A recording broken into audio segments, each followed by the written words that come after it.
Bienvenue à tous.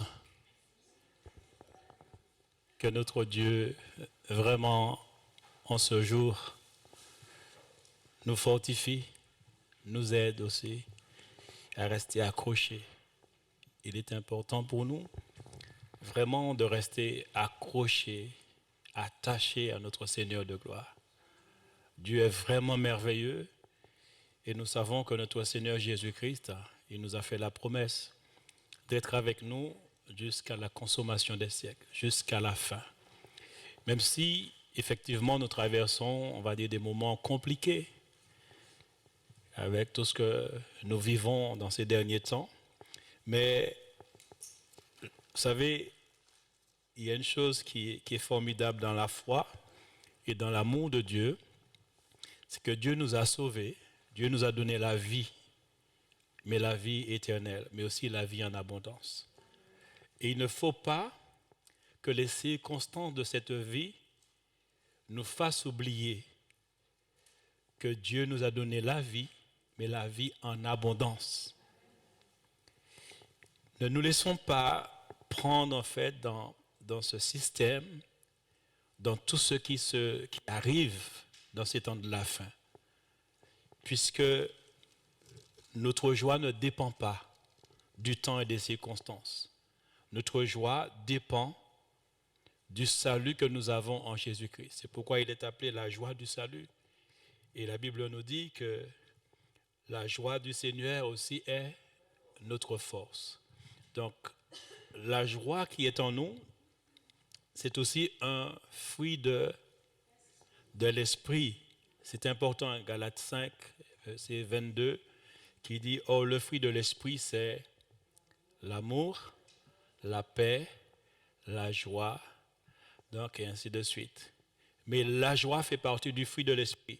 Donc, la joie de l'esprit, la joie qui est un fruit de l'esprit, ne dépend pas des situations, des circonstances.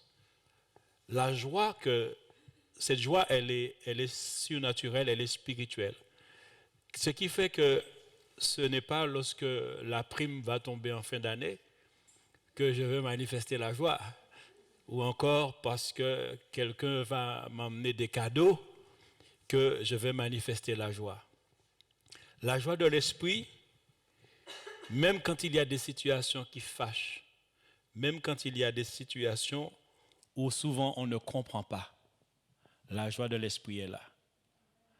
Et si nous regardons à notre Seigneur Jésus-Christ, si nous regardons à ce qu'il a subi déjà pour nous sur la croix, alors notre joie va se manifester. Parce que, disons-nous une chose, que ce que Jésus-Christ a vécu, a subi sur la croix pour nous, personne au monde ne peut connaître ces choses. Même les anges ne connaissent pas la profondeur de la souffrance de Jésus-Christ sur la croix. Et pour que notre joie soit totale et complète, Jésus est allé jusqu'au bout. Jusqu'au bout. Non seulement qu'il a pris nos péchés, mais il est devenu lui-même péché. Mais c'est atroce, c'est abominable. Le Jésus qu'on voit sur la croix, qu'on a vu sur la croix, en fait, que ceux qui étaient là, ils voyaient un homme. Mais lorsque la Bible dit qu'il est devenu péché pour nous, c'est comme s'il est devenu le virus même qui détruit, qui tue. La chose la plus abominable. Et dire qu'en fait, le péché, c'est quelque chose de très laid. Très laid. Très mauvais. Et très destructeur. Jésus-Christ est devenu cette chose-là. C'est pourquoi il s'est écrié « Père, Père, pourquoi m'as-tu abandonné ?» Et je vous dis une chose. L'univers, les anges,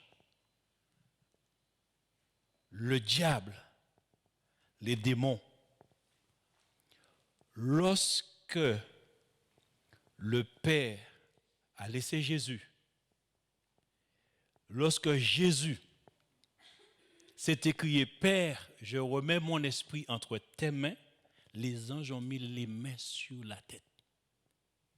Satan même qui a emmené les choses de front pour que Jésus soit cloué à la croix, il n'a pas réalisé, il a oublié une chose, c'est que si lui, il vit, si lui, il a été créé, c'est à cause de Jésus. Parce que Colossiens dit, car en lui, tout a été créé par lui et pour lui et toutes choses. Colossiens 1, verset 16, car en lui ont été créées toutes les choses qui sont dans les cieux et sur la terre, les visibles, les invisibles, trône, dignité, domination, autorité, tout a été créé par lui et pour lui. Et toute chose, il est avant toute chose et toute chose subsiste en lui. Donc quand Jésus est mort, Satan même, la bouche est restée ouverte. Sa bouche est restée ouverte parce qu'il s'est dit, est-ce que c'est vraiment ce qui se passe? Parce que si Jésus est mort, ça veut dire si Jésus est anéanti, si son esprit venait à... Ce que je dis là, c'est de la folie, ça ne peut pas se faire. Mais si Jésus, lorsqu'il meurt, c'était fini sur terre, les arbres fanés, les hommes, tous tombent, la lune finit, le soleil n'éclaire plus, les étoiles ne s'allument plus, tous les astres, tout ce qui est dans le cosmos là, tombe. Il n'y a plus de vie dans l'univers. Ce n'est pas une mince affaire. Quoi, vous savez, lorsque dans ce que nous disons, les signes avant-coureurs du retour de Jésus-Christ, et lorsque nous parlons des esprits séducteurs, des esprits de démons, qui véhiculaient des courants de pensée, qui prenaient même la parole de Dieu pour éloigner les gens de la croix. C'est la chose à ne pas faire. Des fois, on peut penser que les esprits séducteurs, ils viennent avec une philosophie. Ça, c'est pas grave. La philosophie face à la parole de Dieu, ça ne tient pas. Ça ne tient pas du tout. La sagesse des hommes devant la parole de Dieu, ça ne tient pas. Ça ne tient pas du tout. D'ailleurs, l'apôtre Paul va dire dans 1 Corinthiens, chapitre 1er, où il est dit au verset 18, « Car la prédication de la croix est une folie pour ceux qui périssent, mais pour nous qui sommes sauvés, elle est une puissance de Dieu. » Et verset 19, il nous a dit, « Aussi est-il écrit, je détruirai la sagesse des sages et j'anéantirai l'intelligence des intelligents. » Verset 20, « Où est le sage? Où est le scribe? Où est le disputeur de ce siècle? Dieu n'a-t-il pas convaincu de folie la sagesse du monde? Car puisque le monde avec sa sagesse n'a point connu Dieu, dans la sagesse de Dieu, il a plu à Dieu de sauver les croyants par la folie de la prédication. » Et l'apôtre Paul va dire encore, « Les Juifs demandent des miracles et les Grecs cherchent la sagesse. Nous, nous prêchons Christ crucifié, scandale pour les Juifs et folie pour les païens, mais puissance de Dieu et sagesse de Dieu pour ceux qui sont appelés, tant juifs que grecs. Car la folie de Dieu est plus sage que les hommes et la faiblesse de Dieu est plus forte que les hommes. » Ce que Jésus a réalisé à la croix, c'est une œuvre parfaite, mais c'est quelque chose de... C'est tellement vaste, c'est tellement profond. Cette souffrance que Jésus a connue, pour qu'aujourd'hui, que comme Jean, il nous a dit dans l'évangile de Jean, chapitre 1, verset 12, à tous ceux qui l'ont reçu, à ceux qui croient en son nom, elle a donné le pouvoir de devenir enfants de Dieu. Tu veux ajouter quoi à ça? Et c'est ce que Jésus affrontait en son temps. C'est ce que l'apôtre Paul et la première Église affrontaient en leur temps. Des personnes qui ont connu les écrits, les Écritures de l'Ancien Testament, et Jésus était là, il se heurtait, il venait confronter Jésus avec les Écritures de l'Ancien Testament. Alors que l'Ancien Testament parlait, témoignait de Jésus-Christ. L'Ancien Testament parlait de la venue de Jésus-Christ, parlait de sa mort. L'Ancien Testament parlait de la repentance. Dans l'Ancien Testament, il nous était parlé aussi de nouvelle naissance. Mais ces choses étaient voilées aux yeux du peuple et surtout aux yeux des chefs religieux, aux yeux des Sadducéens, des pharisiens, ces hommes qui étaient attachés à la loi et aux écrits de Moïse. Et comme Jésus venait avec un message d'amour, Jésus venait aussi avec un message simple, un message de liberté. Où toutes ces contraintes qu'il y avait dans l'Ancien Testament, toutes ces contraintes qui existaient en Jésus-Christ. C'est pourquoi il est dit, il est venu pour accomplir. Ça, il faut le comprendre. C'est que Jésus accomplit la loi. Lorsqu'il devient péché, il met fin à tout ce qu'on faisait comme tradition, comme cérémonie, comme rituel. Ça, il faut le comprendre. Donc, quand quelqu'un vient aujourd'hui, en l'an 2000, avec les choses anciennes, il est en train de mettre à mal la croix. La croix n'a plus d'impact. Ça veut dire que tu es en train d'ajouter quelque chose à ce que Jésus a fait à la croix du Calvaire. Mais c'est dangereux. C'est dangereux. C'est par grâce que nous sommes sauvés par le moyen de la foi. Tu veux ajouter quoi à cela? Et c'est ce que les pharisiens et les sadducéens, ils étaient en train d'épier Jésus. Ils étaient en train tout le temps de tendre des pièges à Jésus-Christ. Tout le temps. Pourquoi? Parce qu'ils sont tellement ancrés dans la loi, dans la chair de Moïse. Et Jésus prêchait le royaume de Dieu, l'amour du Père. Et Jésus mettait à mal leur doctrine. Jésus mettait à mal leur tradition. C'était des personnes qui étaient vraiment fondées dans les Écritures, dans l'Ancien Testament. Mais je veux dire, malheur pour eux, heureusement pour nous, Jésus connaissait les Écritures. Jésus connaissait l'Ancien Testament. Et n'oublions pas, la dernière fois, je vous disais que, par exemple, dans Luc chapitre 4, versets 14 à 22, Luc chapitre 4, versets 14 à 22, Luc chapitre 4, versets 14 à 22,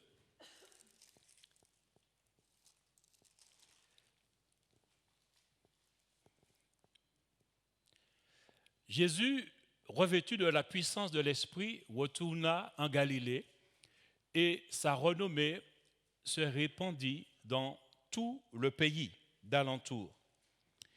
Il enseignait dans les synagogues et il était glorifié partout. Il se rendit à Nazareth où il avait été élevé. Et selon sa coutume, il entra dans la synagogue le jour du sabbat. Il se leva pour faire la lecture et on lui remit le livre du prophète Ésaïe. L'ayant déroulé, il trouva l'endroit où il était écrit « L'Esprit du Seigneur est sur moi parce qu'il m'a oint pour annoncer une bonne nouvelle aux pauvres. Il m'a envoyé pour guérir ceux qui ont le cœur brisé, pour proclamer aux captifs la délivrance et aux aveugles le recouvrement de la vue, pour renvoyer libres les opprimés, pour publier une année de grâce du Seigneur. Ensuite, il roula le livre, le remit au serviteur et s'assit.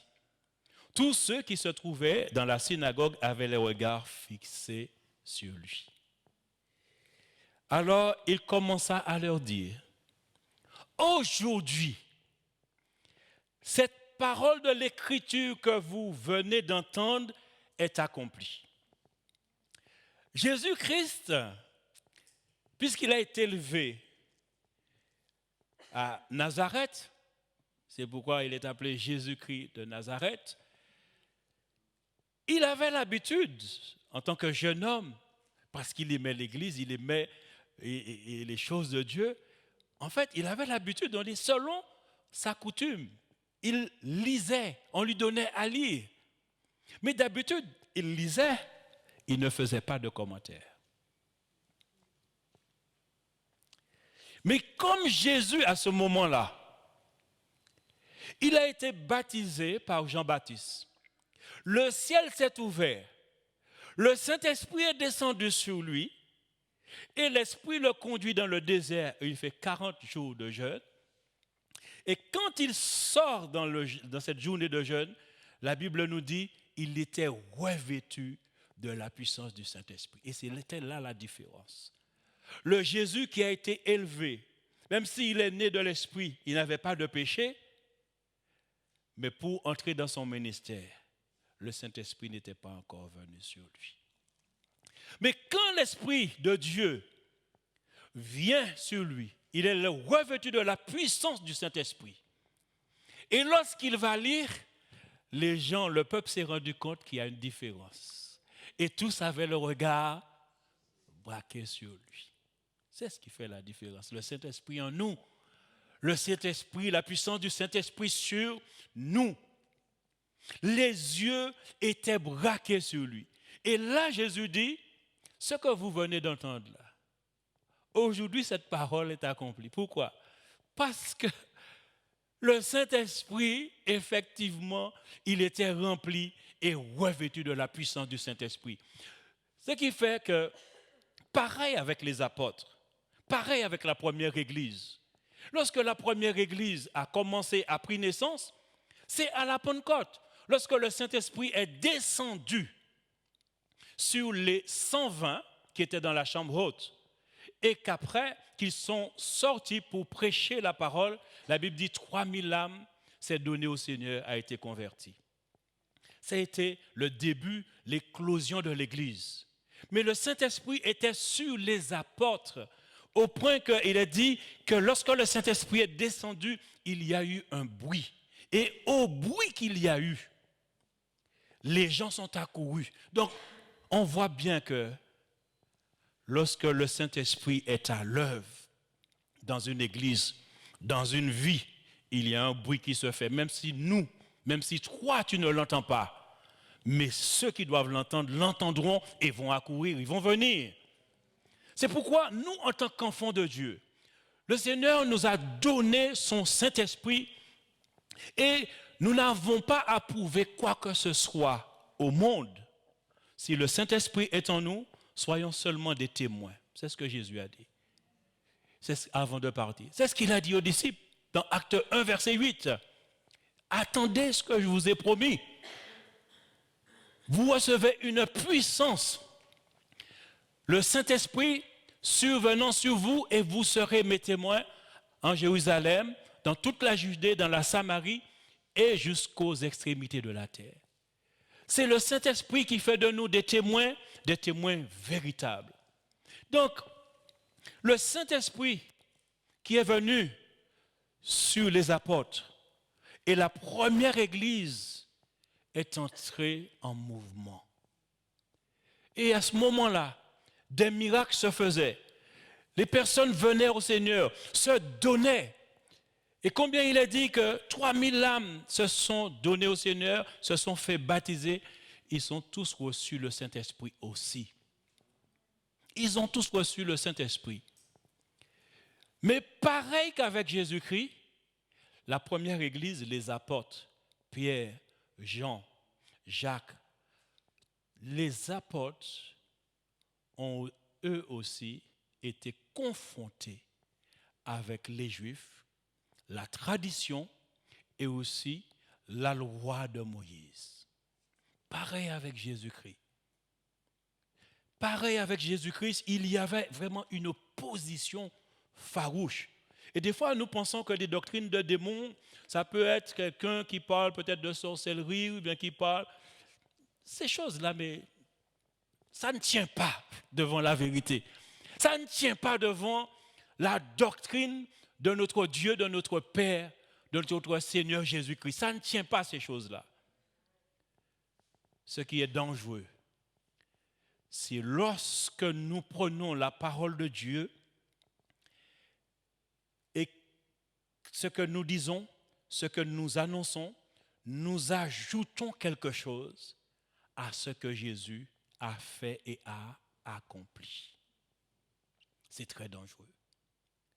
Et Jésus-Christ, il a été confronté avec ces hommes, les Sadducéens, les pharisiens,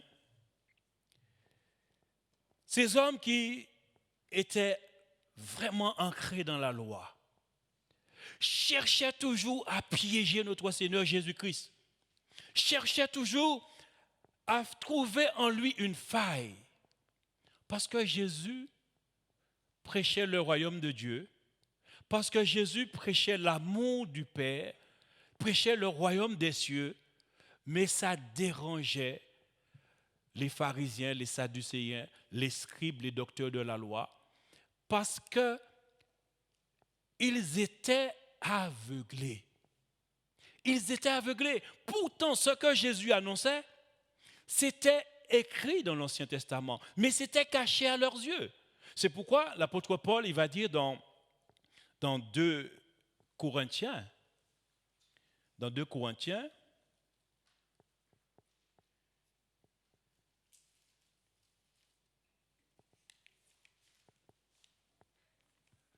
il est dit, 2 Corinthiens chapitre 3, 2 Corinthiens chapitre 3, donc il parle en fait des enfants d'Israël. Je vais commencer à partir du verset 12. Ayons donc cette espérance, nous usons d'une grande liberté et nous ne faisons pas comme Moïse, qui mettait un voile sur son visage pour que les fils d'Israël ne fixassent pas les regards sur la fin de ceux qui étaient passagers. Verset 14.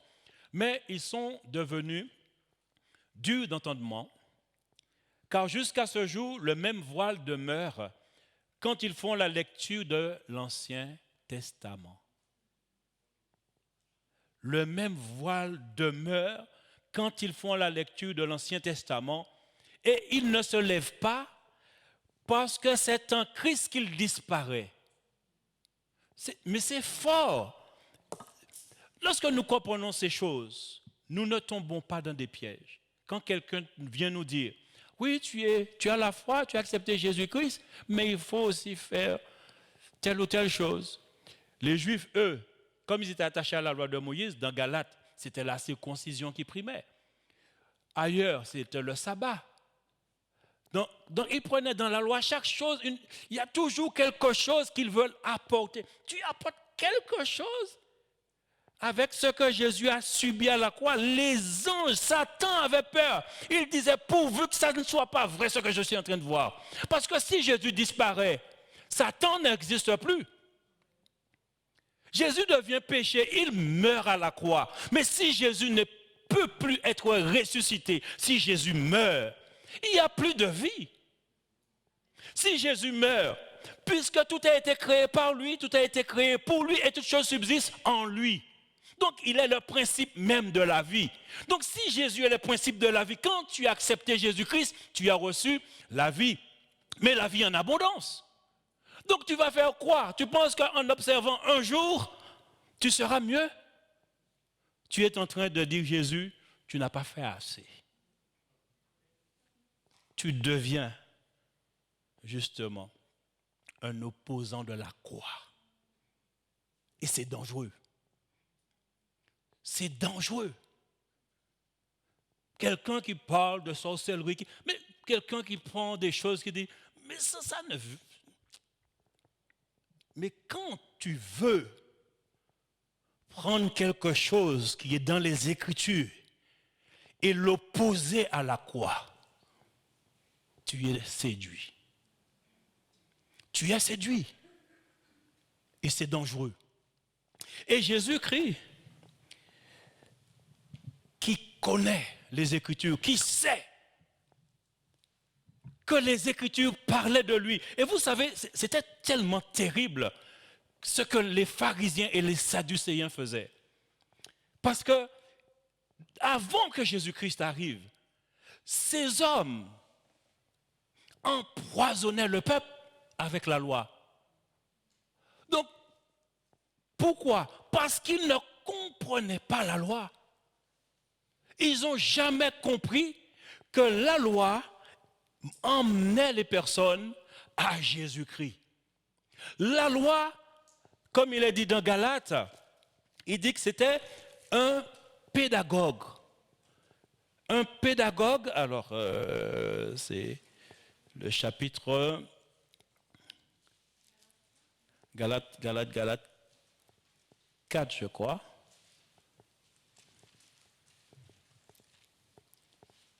Alors, je n'ai pas prévu ce verset, mais c'est dans le livre de Galates, au chapitre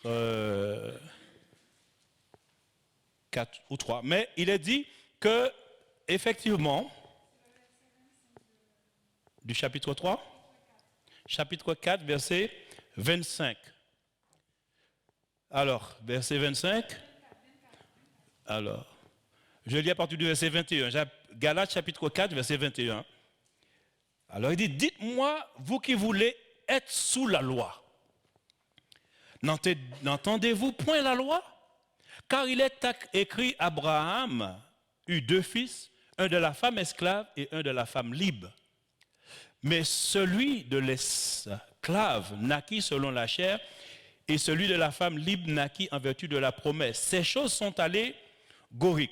Donc, c'est une métaphore, c'est un symbole, car ces femmes sont 2 alliances, l'une du mont Sina, enfantant pour la servitude, c'est Agar, car Agar c'est le mont Sina en Arabie, et elle correspond à la Jérusalem actuelle qui est dans la servitude avec ses enfants. D'accord, Galates 3, 24, alors là aussi c'était aussi pas mal, puisque ça correspond. Alors, Galates 3, verset 24, il dit aussi, alors, ainsi la loi a été comme un pédagogue pour nous conduire à Christ afin que nous fussions justifiés par la foi. Donc, la loi, il faut la comprendre. La loi était là pour conduire à Christ, ce qui veut dire que tout ce qui est dans la loi. C'est pourquoi Jésus, à un moment donné, il va dire qu'il ne faut pas enlever un iota dans la loi. Il dit qu'il ne faut pas enlever un trait de lettre. Mais il dit jusqu'à ce que tout soit accompli. Sur la croix, qu'est-ce qu'il dit? Sur la croix, il dit tout est accompli. Il ne faut pas toucher la loi. Pourquoi? Parce que la loi conduit à Christ. Et comme la loi est un pédagogue qui conduit à Christ, ça veut dire que tout ce qui est dans la loi, tout ce qu'on faisait dans la loi, tout ce qu'on faisait comme rituel, tout ce qu'il y avait dans les commandements, tout cela se rapportait à Christ. Mais Jésus dit, au moment où Jésus est là, il parle et il dit, il ne faut pas toucher la loi. Il ne faut pas le toucher. Pourquoi? Parce que la loi parle de Jésus et la loi dit ce que Jésus doit faire. Ça veut dire accomplir la loi. Donc, comme il n'est pas encore monté sur la croix, il est obligé de dire, personne ne touche à la loi. jusqu'à ce que les choses soient accomplies. Mais quand il monte sur la croix et dit que tout est accompli, faites attention. Ne viens pas dire à une personne, oui, tu as accepté Jésus-Christ, mais il te manque telle ou telle chose. Il faut aussi observer, par exemple, le sabbat. Les Juifs, eux, à un moment donné, les Juifs, les païens qui s'étaient convertis, ils disaient à ces païens qu'il fallait aussi les circoncire. Il fallait les circoncire. Et ces choses-là sont dangereuses. Parce que lorsque tu reviens à cela, la croix n'a plus de sens. Parce que tout ça conduit à la croix. C'est pourquoi les pharisiens et les sadducéens avaient du mal. Comme ils étaient vraiment attachés à la loi. C'était pour eux, la loi, c'est la vérité. Tout ce que Moïse a écrit, c'est ça la vérité. Et comme ils ne comprenaient pas ce que la loi disait, parce que la loi conduisait à Jésus-Christ. Et c'est ce que l'apôtre Paul nous dit dans Colossiens au chapitre 2. Au chapitre 2, au verset 14. Il est écrit, il a effacé l'acte dont les ordonnances nous condamnaient et qui subsistait contre nous. Et il l'a détruit en le clouant à la croix. Il a effacé l'acte dont les ordonnances nous condamnaient et qui subsistait contre nous. Il l'a détruit en le clouant à la croix. Il est en train de parler de la loi. La loi condamnait. Ça, il faut le comprendre. La loi c'était pas facile. La loi condamnait. Mais quand Jésus vient à la croix, il dit, il efface l'acte dont les ordonnances, donc les ordonnances, les commandements, nous condamnaient et qui subsistaient contre nous. Il dit, il a détruit en le clouant à la croix. Et en plus, il a dépouillé les dominations, les autorités et les a livrées publiquement en spectacle en triomphant d'elle par la croix. Et le verset 16, c'est pourquoi il dit aux Colossiens, parce que ces églises-là étaient visitées par ces esprits. Hein. Et jusqu'à aujourd'hui, en 2020, ces esprits séducteurs continuent à travailler. Je rencontre des personnes en fait, qui continuent, qui veulent en fait retourner, ils veulent faire comme les Juifs. Ils se sentent tellement bien, comme si il y a une extase spirituellement. En fait, quand on revient, parce que comme Jésus était juif, alors comme il revient, ils font les rituels des Juifs, comme si ça, il y a une dimension spirituelle. Mais c'est quoi ça? Mais c'est quoi ça? Jésus-Christ, en mourant à la croix du Calvaire, il nous donne la vie, il donne la vie en abondance. Il ne donne pas une vie à peu près. Tout est en lui. Donc en acceptant Jésus-Christ, tu as tout. Et quand tu dis qu'on te fait comprendre qu'il faut observer un jour, qu'il faut observer le samedi, qu'il faut observer peut-être le dimanche, Mais moi je vous dis une chose, en tant qu'enfant de Dieu, serviteur de Dieu. Si Dieu tient à un jour, qu'il ne s'appelle plus éternel. Un point, c'est tout. Si Dieu s'attache à un jour et qu'il veut que ses enfants-là, aujourd'hui dans la grâce, que c'est tel jour, c'est le samedi, c'est le dimanche, il ne s'appelle plus éternel. C'est pourquoi dans le livre d'Hébreux, qu'est-ce qu'il nous a dit? Il dit aujourd'hui. C'est pourquoi il dit, il y a un jour de sabbat, un jour de repos pour le peuple de Dieu. Qu'est-ce qu'il dit? Aujourd'hui. Aujourd'hui. Le aujourd'hui, c'est comme le je suis de Dieu. C'est que veut dire je suis présent. Je suis toujours présent. Quand tu as reçu la vie se manifeste tous les jours. Donc tous les jours, tu dois louer Dieu. Tous les jours, tu dois adorer Dieu. Tous les jours, tu dois prier ton Dieu. Tous les jours, tu dois être en communion. Tu dois être connecté avec Jésus. Tu as le Saint-Esprit. Tu as reçu Jésus-Christ. Et tu veux retourner dans les traditions, dans les choses.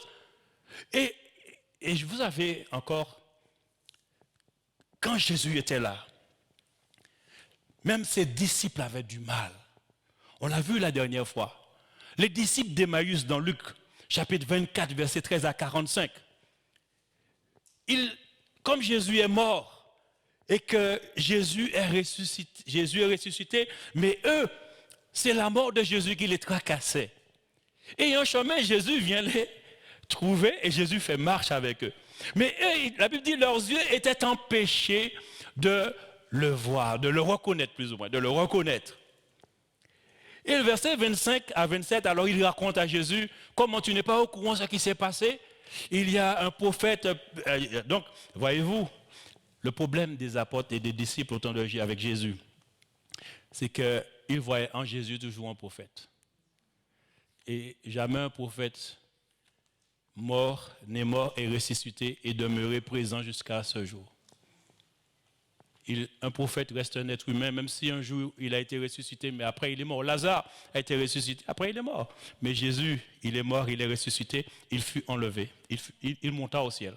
Il n'a pas été enlevé. Lui-même, tchac boum, lui-même, lui-même est monté. Il n'a pas besoin qu'on le fasse monter. Lui-même, il est monté. Comprenez? Jésus est vivant pour toujours. D'éternité en éternité, il est Dieu. Et donc, lorsque Jésus a vu comment il parlait, Jésus va dire, verset 25 à 27, alors Jésus leur dit, ô homme sans intelligence, et dont le cœur est lent à croire à tout ce qu'ont dit les prophètes. Ne fallait-il pas que le Christ souffrit ces choses et qu'il entra dans sa gloire? Et commençant par Moïse, ça veut dire les écrits de l'Ancien Testament, le Pentateuque, et par tous les prophètes, les écrits des prophètes, il leur expliqua dans toutes les Écritures ce qui le concernait. C'est pourquoi l'apôtre Paul dit, c'est en Jésus que le voile que tu as par rapport à l'Ancien Testament va sortir. Si tu n'es pas converti, si tu n'as pas reçu Jésus-Christ comme ton sauveur, comme ton Seigneur, tu ne le reconnais pas en tant que Dieu, tes yeux seront toujours fermés. Il dit, comme ils sont toujours en train de lire l'Ancien Testament et de croire toujours dans la loi, eh bien Jésus était devant eux, ils ne voyaient pas que c'était le Fils de Dieu. Et c'est pourquoi ils lui faisaient tout le temps la guerre à cause de la loi. Et le verset 44 à 45, il va dire, puis il leur dit, parce qu'il est apparu aussi parmi les apôtres, il va dire, c'est là ce que je vous disais, lorsque j'étais encore avec vous, qu'il fallait que s'accomplisse tout ce qui est écrit de moi dans la loi de Moïse, dans les prophètes et dans les psaumes. Alors, il leur ouvrit l'esprit afin qu'ils comprissent les Écritures. Là encore, il leur dit, c'est là ce que je vous disais lorsque j'étais encore avec vous, qu'il fallait que s'accomplisse tout ce qui est écrit de moi dans la loi de Moïse, dans les prophètes et dans les psaumes. Les psaumes, c'est David. Des fois, on dit qu'ils lisent David, ça veut dire que c'est les psaumes. Alors, il leur ouvrit l'esprit afin qu'ils comprissent les Écritures. Que vraiment, notre Seigneur, par son Esprit Saint, ouvre l'esprit de ceux de celles qui sont encore esclaves des traditions juives. Et d'autres traditions aussi, parce qu'il y a des traditions aussi païennes. Il y a des traditions. Des personnes ont tendance à revenir, à prendre des traditions, mais c'est une folie. Et c'est ça que l'apôtre Paul, lorsqu'il parle des esprits séducteurs, c'était ces genres d'esprits-là, ces genres de personnes. Donc, comme Jésus lui-même, il a été confronté avec ces personnes, il sait quel impact que cela avait. Et ces personnes qui avaient les écrits de l'Ancien Testament, on a lu la dernière fois, Matthieu 15, versets 1 à 14, comment non seulement en plus des écritures de l'Ancien Testament, il y avait les traditions, il y avait toutes ces choses-là, et il s'attardait là-dessus. Les pharisiens, les sadducéens, pour eux, il ne faut pas toucher à la loi, mais il ne faut pas toucher non plus aux traditions. Donc chaque fois que nous mettons une tradition, nous mettons une loi ou quelque chose pour dire que ce que Jésus a fait à la croix, ça ne suffit pas. Tu es séduit. Tu es séduit. Hein? Parce que Jésus a pris nos péchés, c'est une chose. Mais il est devenu péché, c'est un monstre. Il ne faut pas jouer, comme dit un pasteur, il ne faut pas jouer avec ça. Il est devenu péché. Le péché est quelque chose de terrible. Vous savez, en Martinique, il y a un frère qui m'avait dit ça, je ne comprenais pas, mais il me disait, tu sais, c'est comme si c'était le diable qui était à la croix. Vous savez, pendant le carnaval en Martinique, ils font une figure, un masque qui s'appelle Vaval, mais qui est vraiment hideux, laid. Et les gens font le carnaval avec ça, et puis après ils font un bois-bois, machin, et puis ils vont brûler tout cela. Mais en fait, devenir péché est la chose la plus laide. Vous vous rendez compte, Jésus est né sans péché. Qu'il prenne le péché, c'est une chose, mais il devient péché. Il devient péché.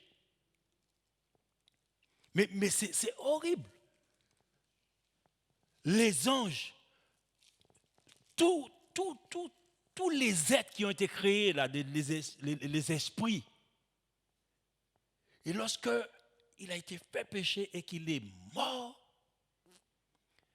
d'ailleurs, quand on lit la passion du Christ, quand on lit à la croix, là, qu'est-ce qu'on dit? Le voile du temple s'est déchiré. À midi, le soleil s'est éteint. Hein? Le soleil s'est éteint. À midi, tout le monde pensait que c'était minuit. Les sépulcres, les tombeaux là, des morts là, se sont fondus. Il y a eu des morts, des saints qui ont ressuscité. Et tu veux ajouter, on veut apporter quelque chose contre ce que Jésus a fait. C'est dangereux. C'est dangereux. Et je vous dis que c'est dans ces temps de la fin, certaines personnes véhiculent ce genre de message. Faisons attention. Jésus a été confronté avec les docteurs de la loi, les pharisiens, les sadducéens, il y avait d'autres groupes encore que la Bible ne cite pas.